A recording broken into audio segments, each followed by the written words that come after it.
Dewan Keamanan PBB akhirnya mengesahkan resolusi agar gencatan senjata segera terjadi di Gaza. Selain itu, DKPBB turut mendesak agar seluruh sandera dibebaskan tanpa syarat. Dikutip dari Al Jazeera, ada 14 negara yang mendukung resolusi gencatan senjata tersebut lewat voting yang dilakukan dalam sidang DKPBB yang digelar di New York, AS pada Senin 25 Maret 2024. Sementara AS yang sudah 3 kali melakukan vote terkait resolusi gencatan senjata memilih untuk abstain. Di sisi lain, Tiongkok yang sebelumnya memilih memvote draft resolusi yang diusulkan AS juga turut mendukungnya.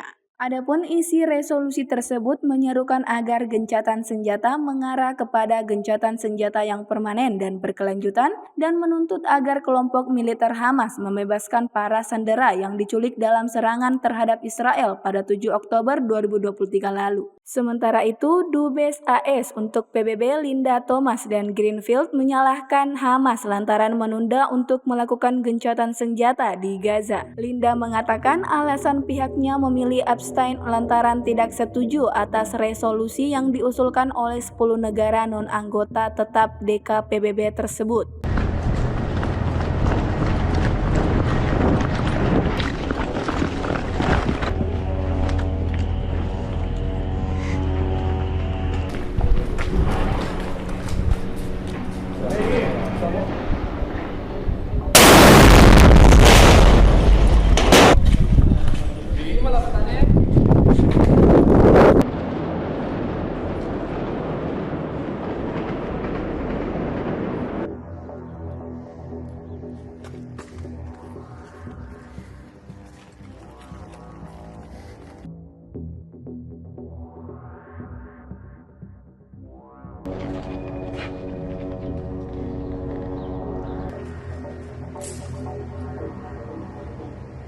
Download Tribun X sekarang, menghadirkan lokal menjadi Indonesia.